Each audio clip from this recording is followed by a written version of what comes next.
How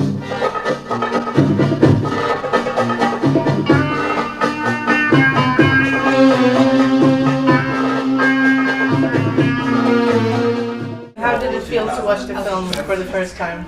Well, it was very emotional, very emotional. I cried, and that's not like me.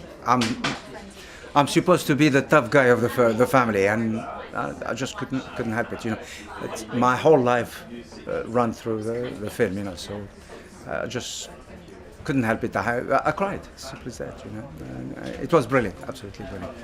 What did you learn? Well, I knew most of the things, you know, but I learned something that it takes one person in the family to bring back all the infighting in the family back together, and that's absolutely fantastic.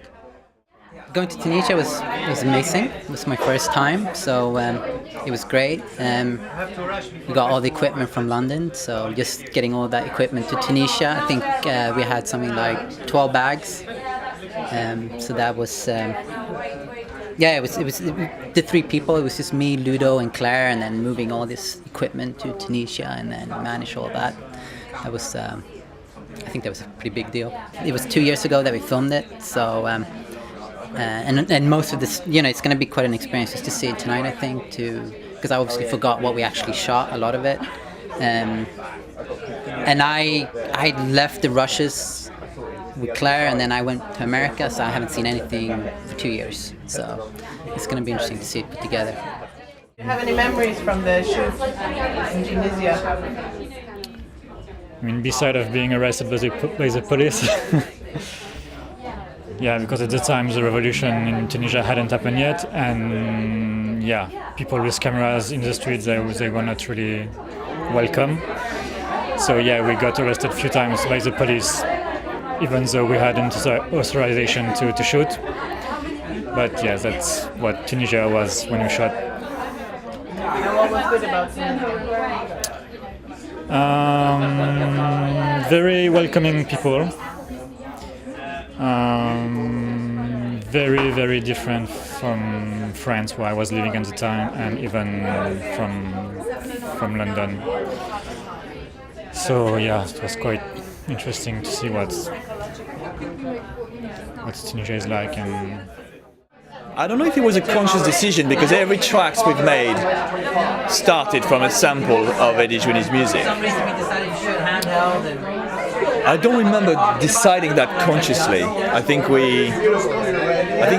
Claire gave us the music she will be using for the film of Hedi Jouini, and looking for starting point, we're starting to choose a few and extract bits, and then it works from then, and then write the music from there. So the music kind of meets in that way. Like our music is very occidental in a way. It's very modern, and it's also very, the harmonies we use are very European, I guess. And because we had to start from Hedi Jouini, we kind of met in between in a way. So that's, yeah. I really like it when it's very moving when Claire's dad, Fred, goes back to the flat where he grew up and shows it around. I really like that scene. I think it's loaded with a lot of emotion. I really like that scene. Yeah, I think it's a nice balance between a personal, very subjective personal piece and an informative documentary about Tunisian culture, about Hedi Jouini, and about the dynamics of family in the diaspora. My favorite scene is at the end, where everything is being summed up and we get to know the most personal side of Claire, the director, and the character within the film. And it's a very emotional bit, especially when she's at the cemetery. And she reflects over her whole journey and over her whole identity and the family. So I think it's a very emotional moment that sums everything up. I like the film in the sense that it portrays Hedi as a very elusive character. And I like ambiguity, so in terms of the character himself, there are so many different facets and identities from different perspectives that I'm really happy to have this pluralistic view and representation of him, which doesn't give you just one side, but many different sides, many different truths. So it's a film about non-truth, about different truths.